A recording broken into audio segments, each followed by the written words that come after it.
ចំពោះស្ត្រីដែលអត់បានមកពិនិត្យផ្ទៃពោះឬក៏ស្ត្រីដែលគាត់អត់ដឹងថាខ្លួនគាត់មានផ្ទៃពោះរយៈពេល5ខែហើយគឺគាត់ខាតចាខាតច្រើនមែនទែនហ្មងមិនថាអ្នកមានបានក្រីក្រឬបានសមធម៌គឺខាតទី1គឺខាតអត់បានថ្នាំជាដៃទៅដល់កូនមិនដឹងថាទារកក្នុងផ្ទៃគាត់លូតលាស់យ៉ាងណាចាទី2គឺគាត់អត់បានទទួលវ៉ាក់សាំងតេតាណូសចាអត់បានទទួលវ៉ាក់សាំងតេតាណូសតតែសោះអត់បានទទួលទាន់ពេលវេលាចាអញ្ចឹងអាចខាតទី2ខាតទី3គឺខាតអត់បានជួសជុលរោគមេរោគអេដមេរោគស្វាយចាឲ្យបានទាន់ពេលវេលាបើសិនបើករណីណាមួយមានមេរោគស្វាយអីមួយគឺយើងអត់បានព្យាបាលទាន់ពេលវេលាអាចប៉ះពាល់ទៅលើទារកក្នុងផ្ទៃចាហ្នឹងយើងហៅថាខាតបងប្អូនខាត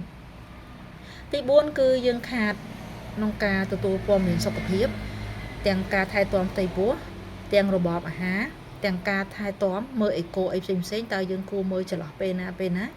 ស្ត្រីខ្លះគឺគាត់អត់ដឹងបើស្ត្រីខ្លះគឺគាត់បានតាមដាន social media ដែលចែករំលែកអំពីសុខភាពគឺគាត់អាចទទួលបានច្រើនតែស្ត្រីខ្លះក៏គាត់អត់ដឹងដែរអញ្ចឹងគាត់អាចនឹងខាតច្រើនខាតទី5ចុងក្រោយគឺខាតលុយសម្រាប់អ្នកមានបានសម្ធរឬបអសគឺគាត់ខាតច្រើនចាគាត់ខាតអត់បានពិនិត្យសុខភាពអត់បានលុយចាខាតពី3ដងអាចខាត80000ទៅ160,000ចាម្ដង80000បងប្អូន4ដង5ដងគឺសំទោស4ដង2ដងអីគឺខាត160000ដែរអញ្ចឹងច្រើនដែរសម្រាប់ស្ត្រី